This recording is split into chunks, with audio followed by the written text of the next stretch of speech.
Hai, selamat pagi pemirsa. Senang sekali rasanya bisa berjumpa lagi di program Ayo Sehat, tentunya dengan sejumlah informasi dan juga inspirasi seputar dunia kesehatan. Dan tidak lupa kami juga akan mengundang narasumber yang tentunya ahli di bidangnya. Tapi kayak ada yang kurang nih. Partner saya kemana nih pagi-pagi nih? Gak ada. Datang-datang udah nyanyi-nyanyi aja, Bang. Nyariin gue lo ya, kangen Iya lo ya. dong, kangen dong. Tadi gue sibuk nyari parkiran tadi. Penuh, Bang. Penuh parkiran elang nggak ada lagi. Luar biasa. Datang ke sini pakai Elang bro. jalur udara nih pagi-pagi. Iya, gua mau. Abang pagi-pagi senang banget nih Sumringah, ada apaan, Bang? Gimana nggak sebenarnya besok weekend. Oh. Gue pengen liburan keluar kota. Oh, pantes. Gue pengen snorkeling, diving, Luar clubbing, biasa. gue ngangon Tapi Bang, kambing. ini abang nih mau liburan boleh nih Bang. Ah, Tapi prokes jangan sampai kendor Bang, bahaya. gampang. Sekarang itu udah mudah, nih. Ada apa nih? Oh. Gua habis beli alat swab nih di e-commerce nih tadi Jadi nih. abang Gua mau swab mandiri colok-colok. nih? Swab mandiri? Untuk swab mandiri nih. Aduh Bang, gua saranin sih jangan Bang. Lah kenapa? Abang tuh mending ke rumah sakit, klinik, atau enggak tempat swab yang sudah direkomendasikan oleh Kementerian Kesehatan Bang. Akurasinya tepat. Tidak bahaya untuk kesehatan. Dan abang juga pasti dapat surat keterangan kalau misalnya abang mau terbang-terbang iya. keluar. Iya, nggak ada suratnya nih ya? Iya. Masa gue colok sendiri, gue buat surat sendiri kan? Ntar Swear saya udah swab gitu nggak bisa Abang ya? ntar mau naik ke pesawat kagak jadi yang Iya ada. juga ya, Aduh. malah naik pitam gue ya. Ya iyalah Bang, jangan inilah. Nah, abang nih ada berita nih Bang soal swab mandiri nih. Apaan tuh, Nih, beberapa waktu terakhir ramai pemberitaan dari jurnal medis mengenai seorang wanita asal Amerika Serikat yang mengalami kondisi langka dan membahayakan jiwanya. Wanita tersebut malah menderita bocor cairan otak akibat tes swab yang dilakukannya sebelum menjalani operasi hernia elektif. Usut punya usut Bang, ternyata wanita tersebut pernah dirawat bertahun-tahun karena hipertensi intrakranial, yakni tekanan terlalu tinggi dari cairan cerebrospinal yang melindungi otak akibat dari terlalu dalam mencolokkan alat tes ke dalam hidung Bang. Juga ya, gue jadi ngeri gini El. Gue jadi mikir 2 kali dan mau nyolok-nyolok sendiri. Ini takutnya udah dicolok keluar bunga. Wah jangan dong, ntar sulap Abang ya. Sulap gue jadi. Nah, mending sesuai tadi aja Bang, abang ke rumah sakit atau ke tempat yang udah direkomendasikan oleh Kementerian Kesehatan. Boleh, tapi lu anterin gue ya nanti ya. Pasti, ntar Aman, gue siap. naik elang juga Bang. Kita naik Jadi naik elang gini-gini bareng-bareng. Nah, Bang, Ah. daripada kita ngobrolin soal ini Bang, kita udah terhubung nih sebenarnya sama Dokter Hemastia Manuhara Harbay, dokter spesialis THT kepala dan leher. Selamat pagi Dokter Hemastia. Halo dokter. Halo, selamat pagi Mas Irvin, Mas Ate, apa Iya. kabar? Alhamdulillah baik Dok. Nah Iya. dokter, ini Hmm, mau nanya nih langsung nih, kan tanggapan dokter seperti apa nih? Soalnya tadi ada artikel yang rame, kejadian langka menyebabkan seorang wanita nih alami bocor cairan otak setelah melakukan tes usap mandiri Dok. Oke, baik. Memang sebenarnya sejatinya swab itu tidak boleh dilakukan sendiri ya sebenarnya. Memang harus dilakukan oleh tenaga kesehatan. Sebenarnya malah justru awal-awal sebelum pandemi, kalaupun swab itu nggak harus selalu karena COVID ya, swab itu sebaiknya memang dilakukan oleh dokter sebenarnya. Namun karena pandemi COVID, di mana semua orang cukup banyak yang menderita COVID dan banyaknya orang yang harus dilakukan swab, jadi semakin ke sini kita harus mengajarkan ke tenaga medis lainnya karena dokternya terbatas seperti itu. Nah, bukan berarti dengan adanya seperti itu jadi kita melakukan sendiri nih daripada kelamaan atau terlalu mahal mungkin ya ke rumah sakit. Jadi beride melakukan swab sendiri. Nah, memang yang dialami dari artikel yang tadi sempat di-mention memang itu cukup berbahaya kalau dilakukan sendiri. Apalagi tadi riwayatnya dari pasien tersebut ada hipertensi, lalu juga memang yang namanya hidung itu sebenarnya kalau kita melakukan mencolok swabnya tuh posisinya tidak benar atau arahnya tidak benar, memang bisa terjadi resiko terjadi kebocoran cairan otak atau cairan cerebrospinal. Nah, itu terjadi karena mungkin ya karena kan saya juga tidak ada di sana. Mungkin posisinya terlalu menukik ke atas. Karena sebenarnya yang kita tuju kan namanya nasofaring atau di belakang hidung. Nasofaring sendiri itu adanya benar-benar di dasar dari hidung paling mentok gitu istilahnya. Jadi kita nyusurin dari bawah, bukan dari atas. Nah, terus yang selanjutnya juga kadang mungkin kita yang men-swab udah benar, tapi namanya orang ya ada refleks tiba-tiba jadi bergerak atau jadi takut, kaget. Nah, itu juga bisa menjadi salah satu resiko memang. Nah, apalagi dilakukan tidak oleh tenaga kesehatan. Jadi Dok, yang tenaga kesehatan maaf, Dok. aja udah ini. Ya. Kalau keseringan swab tuh gimana dok? Itu apa bahaya nggak? Ate ini sering nih suap-suap terus nih, banyak job soalnya. Amin, Alhamdulillah. tapi itu harapan barusan. Oke, masalah bahaya atau enggak sih sebenarnya kalau dilakukan oleh tenaga kesehatan tidak bahaya. Memang apalagi sekarang pandemi, nggak usah mungkin Mas Ate. Dulu zaman awal-awal pandemi kita sebagai dokter hampir setiap minggu kayaknya dicolok-colok terus ya. Jadi sebenarnya tidak bahaya jika dilakukan dengan posisi dan juga tenaga yang benar, tenaga yang ahli, seperti itu Mas. Oke. Nah, Dokter Hemastia mungkin terakhir nih Dok. Ini kan tadi Bang Ate juga sampai beli nih alat swab mandiri. Mungkin tips atau himbauan dari Dokter Hemastia untuk pemirsa Ayo Sehat bagaimana nih baiknya? Baik, terima kasih. Jadi patut diperhatikan bahwa jangan membeli swab sendiri atau melakukan sendiri gitu. Mungkin kalau mau beli sendiri nggak apa-apa, tapi minta tolong dokter di klinik terdekat untuk melakukannya gitu, itu nggak apa-apa. Tapi kalau misalnya sebaiknya tetap dilakukan di rumah sakit atau klinik yang dilakukan oleh tenaga kesehatan. Karena memang bahayanya tuh cukup banyak, selain dari berdarah atau cairan otaknya bisa bocor, lalu juga nyeri, terutama kalau posisinya juga nggak benar. Dan juga ada efek-efek yang lain yang bisa menyebabkan kegawat daruratan juga di bidang THT. Jadi baiknya tetap dilakukan di rumah sakit ya. Oke, baik. Dokter Hemastia, terima kasih. Semoga kita bisa berjumpa lagi di lain kesempatan ya Dok ya. Oke, Terima kasih Bang semuanya. Ate Itu dia penjelasannya. dan juga pemirsa nih, kita habis jeda akan ada informasi yang menarik lagi Bang. Apalagi tuh yang menarik. Nah, penasaran nggak? Pemirsa jangan beranjak dulu, tetap di Ayo Sehat.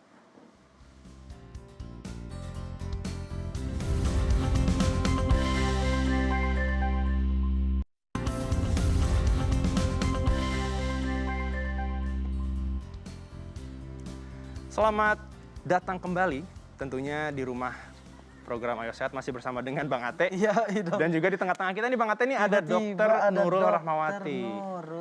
Dokter spesialis neurologi. Iya, kenal udah lama ini dari gua waktu bayi. Dari bayi. Bayi udah kenal gua. Bukan bayi sehat ya. Alhamdulillah. Jadi Dokter Nurulnya hadir di sini pasti ada hubungannya dengan berita yang rame kemarin dong, El. Wah, betul Tahu kan banget. lo berita apa? Betul banget. Tentang cedera yang dialami seorang mahasiswa saat penanganan unjuk rasa beberapa waktu lalu. Benar. Nah, tuh, ini lagi kan heboh banget tuh ya. Heboh banget. Bang Ate juga Dokter Nurul juga tahu nih kan mahasiswanya itu kan ya di smackdown lah oleh petugasnya kan di videonya tuh agak keras tuh sampai kena bagian tubuh bagian belakang. Iya, Bagian tulang belakang belakang katanya. Itu bahaya tuh Bang Sampai Ate. kejang gitu ya, Dok Sampai El? kejang begitu. Benar. Nah, pemirsa, mungkin sebelum kita ke Dokter Nurul, ini ada informasi yang mau lewat dulu nih berikut ini. Pemirsa Ayo Sehat, pernahkah kita merasakan nyeri pada bagian punggung ketika kita beraktivitas sehari-hari? Rasa nyeri di punggung biasanya dirasakan saat tulang belakang kita beserta lapisannya terkena benturan atau cedera. Kerasnya benturan yang terjadi pada tulang belakang dapat menjadi penyebab fatal pada kerusakan tulang belakang. Hal ini dapat menyebabkan kerusakan langsung pada syaraf tulang belakang atau kerusakan tidak langsung yang berdampak pada hilangnya fungsi tubuh seperti hilangnya sensitivitas pergerakan dan perasa. Apabila hal ini tidak segera ditangani, bisa jadi akan berdampak berkepanjangan. Beberapa faktor penyebab terjadinya cedera pada tulang belakang umumnya dilatar belakangi oleh kecelakaan, olahraga, dan kekerasan fisik. Lalu apa yang harus kita lakukan saat terjadi cedera pada tulang belakang saat beraktivitas sehari-hari? Dan apakah cedera tulang belakang ini dapat disembuhkan? Simak perbincangannya hanya di Ayo Sehat. Nah, pas banget nih. Kita langsung nanya aja sama Dokter Nurul. Dok, sebenarnya resiko atau dampak akibat benturan dan cedera pada punggung atau tulang belakang ini terhadap syaraf nih bagaimana, Dok? Oke, jadi pertama gini, di tulang belakang kita tuh ada 3 segmen. Satu segmen servikal atau bagian leher, kemudian ada segmen punggung, torakal, kemudian ada segmen lumbosakral, lumbal, ini yang daerah pinggang. Nah, sekarang tergantung nih kenanya di mananya. Tapi yang pasti di area vertebrae itu, di area tulang belakang itu ada satu tulang. Kalau misalnya kena tulang, kemungkinan terus benturannya sangat kencang, itu bisa terjadi fraktur atau patah tulang. Nah, patah tulang tadi bisa menyebabkan pendesakan ke sarafnya. Sarafnya bisa jadi edem, bengkak, kemudian namanya trauma medula spinalis. Nah, trauma medula spinalis ini bisa mengakibatkan kelumpuhan. Kelumpuhannya tergantung kena segmen mana. Misalnya, kalau misalnya kena di servikal atau kena leher, dia kelumpuhannya ke 4 anggota gerak. Nah tentunya, iya dari sini, Apa itu, Dok? dari tangan, kemudian kaki, kemudian sampai otot nafas aja itu lemah. Jadi ini resiko henti nafas juga pada pasien-pasien dengan cedera medula spinalis yang bagian servikal gitu. Nah kalau misalnya kena di area punggung atau area lumbal, itu kelemahannya segmentalnya ke bawah, kaki ke bawah. Jadi kelumpuhannya kena kaki, jadi kaki kita lemah keduanya. Kemudian selain kelumpuhan bisa disertai dengan gangguan buang air kecil dan buang air besar. Nah yang tidak kalah mengerikannya itu nyeri yang sifatnya berupa nyeri neuropatik, jadi nyeri yang kayak ditusuk-tusuk, kemudian nyeri tersetrum dan sebagainya. Itu Nah seperti kalau itu. dalam kasus Smackdown kemarin, Dok, yang John Cena lawan Everybody, korban kan ngerasain pegel katanya Iya. tuh sakit di bagian Iya. leher sampai kepala itu. Iya. Nah itu bisa dijelasin nggak relasi benturan tuh terhadap dampak yang dirasain? Jadi kalau dilihat dari gambarannya kemarin, saya jelaskan dulu nih, kalau dibilang pegelnya pasti satu ototnya terbentur, kemudian kedua kena vertebrenya atau tulangnya.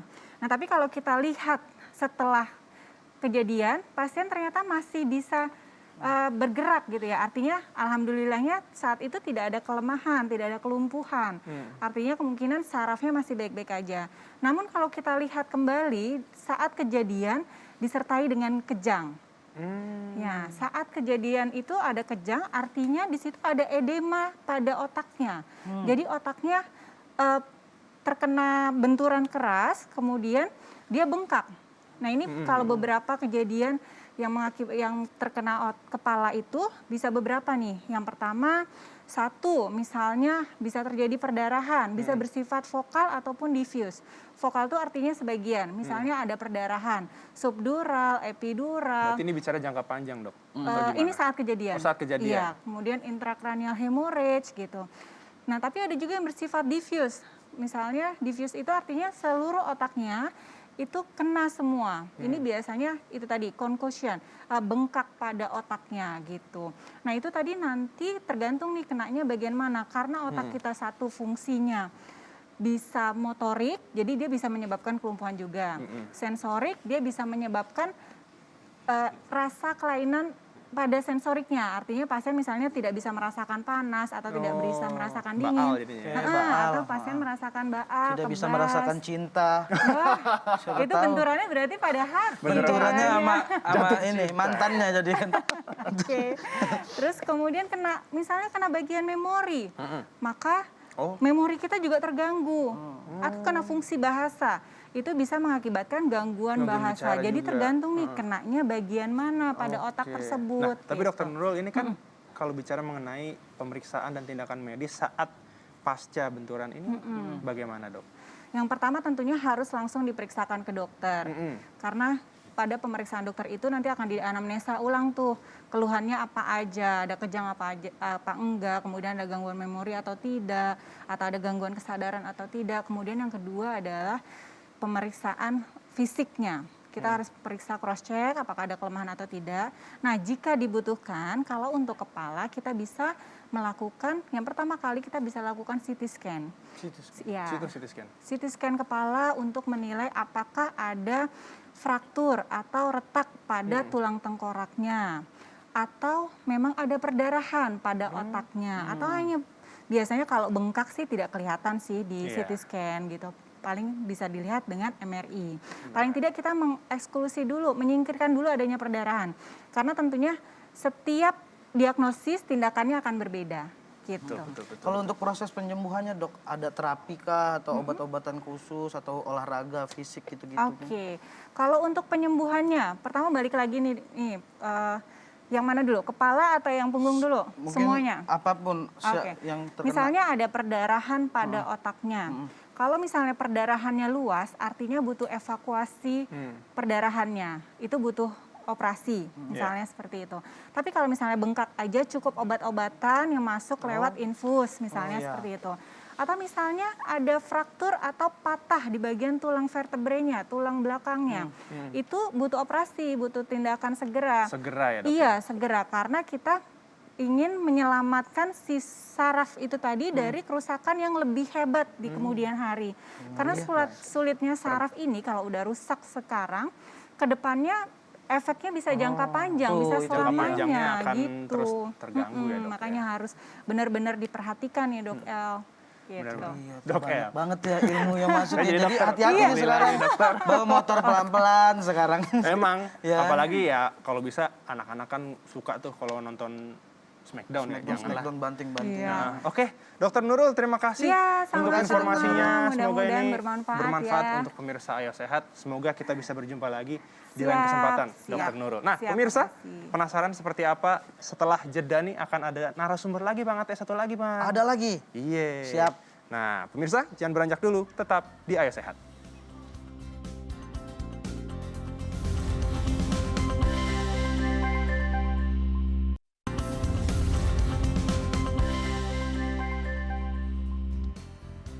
Terima kasih Anda masih menyaksikan program Ayo Sehat pemirsa. Sekarang sudah ada Dokter Cico, Dokter Cico. dokter forensik ya dokter ya, dan juga Forensik. dokter pegiat kegawat daruratan. Daruratan. Nah dokter, ini masih menyambung dengan segmen sebelumnya yang soal mahasiswa yang di Smackdown nih. Oh iya. Mungkin kita ada mahasiswa nih dok. Dokter bisa Smackdown? Bisa? Jangan dong. Nah ini mungkin Bang Ate boleh langsung Boleh ya, langsung tiduran Dok, ya. Ini Oke, baik. sebenarnya apa sih dok yang harus dilakukan pertama kali saat kita ingin menolong? Oke, baiklah ya. Gimana? Ini soal masalah kejadian sebenarnya bukan hanya masalah Smackdown juga ya. Iya. Kecelakaan lalu lintas, Saat jatuh jatuh dari pokoknya. motor dan sebagainya. Ini kan benturan di kepala seperti yang tadi sudah dijelaskan Dokter Nurul ya. Betul. Dengan segala risikonya. Nah kalau kita menghadapi kejadian ini ya, tujuan kita cuma 3. Satu, dia tetap bernafas. Ya, bagaimana kita pertahankan jalan terbuka, terus kita harus tahu tingkat responnya, segera kirim ke rumah sakit. Ya. Jadi begitu kita ketemukan, Tolong. nanti dulu. Saya begini. Kita anggaplah yang paling fokus dulu, yang paling berat ya, dia tidak sadar, gitu. Kalau dia tidak sadar, nomor 1 kita coba tes tingkat reaksi kesadarannya, ya. Hanya di bahunya ini. Ya, hai bangun. Karena kalau kita nggak kenal, kalau kenal ya langsung aja, atek bangun, gitu ya. Gitu. Atau cubit punggung tangannya sekeras mungkin. Bergerak nggak, dia berespon nggak. Begitu tidak ada respon, segera minta bantuan. Tolong dong panggilin ambulan, gitu. Ya. Nah, kemudian ini jangan digerakkan. Nomor 1, kan kita harus jaga jalan nafasnya tetap, ya. Kita tengadahkan aja, tapi hati-hati. Kita harus tahu mekanisme kecelakaannya, terutama kalau tulang belakang. Tapi yang saya mau bahas dahulu adalah cedera kepala, ya. Karena akibat kemarin dibanting, kepalanya terbentur, gitu ya, dengan segala risiko. Nah, kemudian jalan nafas dibuka. Nah, kadang ini harus kita lepas, ya, supaya kita bisa memastikan dia bernafas dengan bagus. Kita harus pakai, ya. Perhatikan aja dadanya, bernafas nggak? Nggak perlu Anda periksa denyut nadinya. Karena kita orang awam agak sulit meraba denyut nadi sini. Tapi kalau kita terlatih, silakan periksa bareng. Lihat gerakan dada, lihat raba nadinya. Kalau ada, lanjutkan. Jadi tidak sadar bernafas. Ya, tidak sadar bernafas. Nah, cara paling mudah adalah ini luruskan, ya. Terus ini miring yang gini, ini gini. Lemas. Oh, lemasin. Nah, gini. Supaya kita pakai daya ungkit aja, tinggal gini, pegang. Set. Nah, begini. Ini letakkan di sini, ini baringkan. Ya. Nah, terus ini buat tengadah. Ya, tenang, lepas. Ya. Abang jangan tegang-tegang atau bang. Ini gini, ya. Kalau perlu ini kita lepas, ya. Yang bagian bawahnya supaya dia tertutup aja, ya. Kalau dia muntah akibat cedera kepala berat, itu muntah langsung keluar sendiri. Dengan posisi ini, korban tetap bernafas. Tunggu sampai ambulan tiba. Jangan lakukan tindakan yang berbahaya di luar itu. Jangan dalam keadaan tidak sadar tadi waktu kita tes, kasih minum. Itu kebiasaan buruk di masyarakat, bisa keselak menimbulkan kematian. Jangan lakukan, jangan. Ya, biarkan sampai tim medis datang atau ambulan datang. Nah, serahkan ke mereka. Kita hanya tujuannya dia bernafas, ya. Nah, terus kesadarannya terjaga, tingkat reaksinya kita tahu udah bagaimana. Terus segera dikirim ke rumah sakit. Hanya itu aja. Ya. Nah, ini kalau cedera di kepala. Tidak ada hal lain yang kita bisa lakukan di TKP. Juga jangan tidak sadar diposisikan duduk di tepuk-tepuk. Eling, inget, nyebut. Jangan, buang waktu. Cukup 3 detik kita respon reaksi tidak ada, langsung lakukan tindakan selanjutnya. Nah sekarang kalau tulang belakang, ya ini kalau tulang belakang, artinya dia terpelanting, kena tulang belakang, ini jauh lebih sulit. Sadar atau tidak sadar, kalau tidak sadar jauh lebih sulit. Kalau dia tidak sadar, tanya aja atek gitu. Coba gerakin jari tangan. Kalau dia masih bisa bergerak, kita masih cukup Baringkan saja. Baringkan aja. Terus gerakan kaki gitu. Nah, ada rasa nyeri di punggung atau ini. Nah, kalau ada kita curiga. Nah, ada hal yang paling mudah kita lakukan. Boleh dok. Ini ya, di keliling kita banyak koran. Ya, ini koran saya ambil dari sini. Judulnya sama di sini.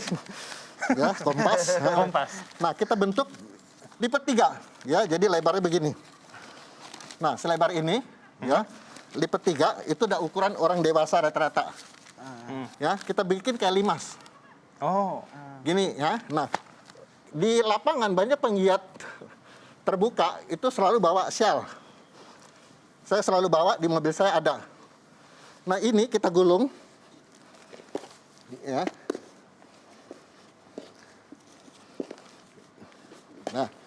Nah, kita masukin di dalamnya. Terus kita puter. Ya. Di paha kita, jangan di paha korban. Dah. Nah, terus wah, maaf ini. Nggak apa dok. Berarti ini nanti akan digunakan untuk menolong Ya, korban. ini darurat di lapangan yang bisa kita lakukan.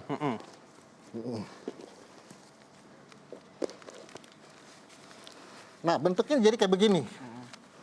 Ini bentuknya kayak gini. Yang bagian lancip itu di bawah, yang ini nanti di bawah dagu. Jadi kita taruh begini, ya kalau ada satu orang kita minta ini tengadah. Dia tengadah begini supaya jalan napas tetap terbuka. Ini taruh begini, ya. Masuk di belakang. Oh. Gitu. Ya, satu lagi masuk ke sini. Oke. Nah, Berarti sudah selesai ya dok ya? ya. Nah, Sampai di sini saja. Dah. Udah ya? Oke. Kita ikat begini. Oke. Tunggu sampai ambulan tiba, oke? Oke, dokter. Oke, Terima aman. kasih untuk prakteknya. Tapi kita sepertinya sudah kehabisan waktu dan kita Oke. nanti akan lanjutkan di episode berikutnya. Pemirsa, sampai jumpa lagi. Tetap saksikan program Ayo Sehat setiap hari Jumat, maaf. Jam 10.30 hanya di Kompas TV, independen, terpercaya. Oke.